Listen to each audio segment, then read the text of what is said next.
Utah Foundation conducts surveys each gubernatorial election year to clarify voters' top priorities.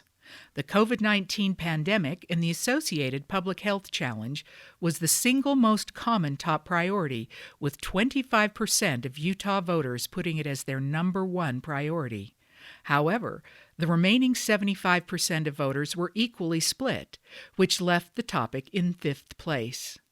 In our open response questions to determine their priorities, the pandemic and its impact on the economy were the most common responses. But when ranked against other priorities in the final survey, the economy ended up in fourth place. K-12 education in prior years has always been among the top three issues.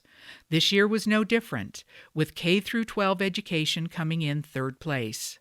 Much of the concern was driven by the uncertainty in education driven by the pandemic. In second place was the issue of state taxes and government spending, as the pandemic and associated economic shutdown inspired concern about government revenues and budget cuts. Finally, in first place, just like in 2016, was health care.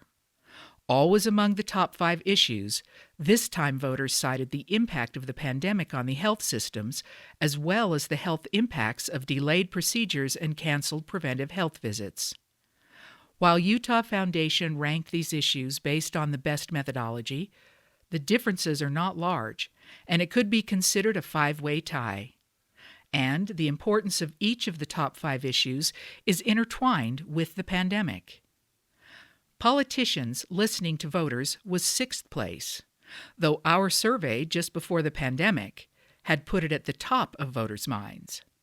Housing affordability and managing growth ranked closely in 7th and 8th respectively, while police, support or reform, partisanship and division, air quality, and crime were similarly prioritized 9th through 12th. For more videos and a deeper dive into the survey reports, visit utahfoundation.org/priorities.